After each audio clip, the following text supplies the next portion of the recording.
Hello good morning my friends, welcome to trick by example. दोस्तों आज आपको एक ट्रिक बता रहा हूं, ठीक है, जिसके माध्यम से आप कुछ क्वेश्चन को बहुत आसानी से सॉल्व कर सकते हैं। चलिए देखते हैं। दोस्तों सबसे पहले मैं आपको बता दूं, देखो एक स्ट्रक्चर है माय डियर, है ना। I wish subject V2 object या कंप्लीमेंट। देखो मैं बता रहा हूं दोस्तों, आई विश का मतलब होता है काश, ठीक है। जैसे आपके दिमाग में होता है काश कोई लड़की मुझे प्यार करती, कैसे लिखोगे बताओ, ठीक है। आपको अगर लिखना है कैसे लिखोगे, तो आई विश, उसके बाद क्या करोगे, सब्जेक्ट के बाद आप यूज करोगे दोस्तों वर्ब के सेकंड फॉर्म का यूज करोगे, ठीक है, फास्ट फॉर्म का यूज करोगे, उसके बाद ऑब्जेक्ट या कंप्लीमेंट।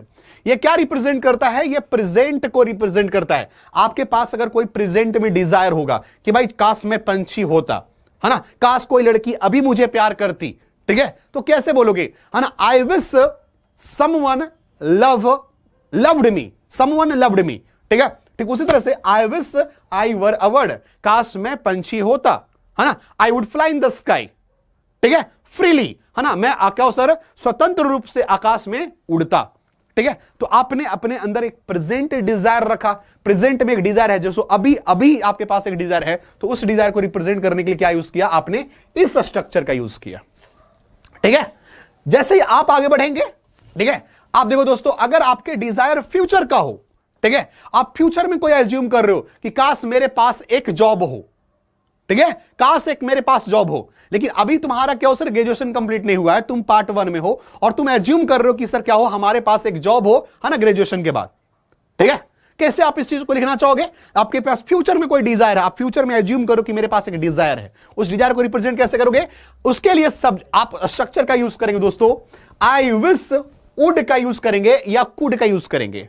आई विश लिखेंगे, आई विश का मतलब हुआ काश, उसके बाद दोस्तों वुड का यूज करेंगे या कुड का यूज करेंगे। V1 ऑब्जेक्ट या कंप्लीमेंट, ये क्या करता है, फ्यूचर डिजायर को रिप्रेजेंट करता है, क्या करता है, फ्यूचर डिजायर को रिप्रेजेंट करता है। अच्छा, कुड का यूज तब करेंगे जब आप एबिलिटी की बात करेंगे, और वुड का यूज कब करेंगे, जब आप डिजायर की बात करेंगे। हो सकता है आपको वुड और कुड में थोड़ा सा अंतर नहीं पता चले, छोड़ दीजिए, बस आप इतना याद रखिएगा, सब्जेक्ट के बाद या तो वुड का यूज होगा या तो कुड का यूज होगा। V1 ऑब्जेक्ट या कंप्लीमेंट का यूज करते हैं, और ऐसा स्ट्रक्चर का यूज हम फ्यूचर डिजायर को रिप्रेजेंट करते हैं। अगर आपको क्या फ्यूचर में कुछ है कि भाई काश मेरे पास एक जॉब हो, काश मेरे पास एक जॉब हो, कब, वो फ्यूचर की बात कर रहे हो, तब ऐसे कंडीशन में दोस्तों आई wish I could get a government job after graduation. अब अभी आप पार्ट 2 में हो, आप चाहते हो कि ग्रेजुएशन के बाद मेरे पास एक जॉब हो, तो उस बात को लिखने के लिए सर दोस्तों आप इस स्ट्रक्चर का यूज कर सकते हैं, ठीक है। आगे बढ़ता हूं दोस्तों, अब तो ये बात हो गई प्रेजेंट का, ये बात हो गई फ्यूचर का। अगर कोई पास्ट में डिजायर हो तो, है ना, जैसे मान लीजिए, थोड़ा देर आपके लिए मैं एक छोटा सा एग्जांपल दे रहा हूं, सेट कर रहा हूं कि भाई मान लो दोस्तों, आप अक्सर जब बच्चे जब 9th 10th में पढ़ते हैं, 11th 12th में पढ़ते हैं, तो अक्सर उनके दिमाग में ये सोच होता है कि भाई मेरी बंदी को या मेरे बंदा को कोई और ना देखे, ठीक है, अगर देखेगा तो मैं मार के तोड़ फोड़ दूंगा। अगर वो लड़की अगर आपके पास आकर कहता है, या वो लड़का अगर आपके पास कहता है यार देखो ना यार, वो मुझे इस नजर से वो देख रहा था, या ऐसे कर रहा था, वैसे कर रहा था मेरे साथ, तो तुम उसको क्या बोलते हो, काश मैं वहां पे होता, मार के तोड़ फोड़ देता। ऐसा कुछ बोलते हो कि नहीं बोलते हो। जरा सोचिए, इस बात को अगर रिप्रेजेंट करना हो मुझे इंग्लिश में, ठीक है, इस बात को अगर आपको इंग्लिश में रिप्रेजेंट करना हो, तो काश मैं वहां पे होता, वो घटना तो पहले घट चुकी है, लेकिन तुम क्या एज्यूम कर रहे हो कि काश मैं वहां पे होता, इसका मतलब पास्ट में तुम इंटर कर गए। पास्ट में इंटर करने को तो क्या स्ट्रक्चर यूज करोगे, आई विश काश, subject had V3, had V3 मतलब पास्ट परफेक्ट।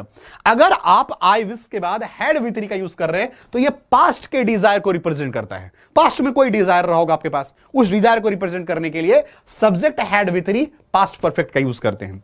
सेंटेंस कैसे होगा, काश, काश मैं वहां होता, काश मैं वहां होता, I wish I had been there, काश मैं वहां होता, I wish I had been there, I would have beaten him badly, है ना, काश मैं वहां होता, उसे बुरी तरह से मैं पीटता, ठीक है। तो आप क्या एज्यूम कर रहे हो कि अगर मैं पास्ट में होता तो उसे मैं पीटता, ठीक है। तो ये क्या है दोस्तों, एक बढ़िया सा ट्रिक था आपके लिए आई विश को लेकर के। आशा करता हूं आपको बहुत पसंद आया होगा। प्लीज अगर पसंद आया दोस्तों तो लाइक कीजिएगा, शेयर कीजिएगा, और हमारे चैनल को सब्सक्राइब जरूर कीजिएगा।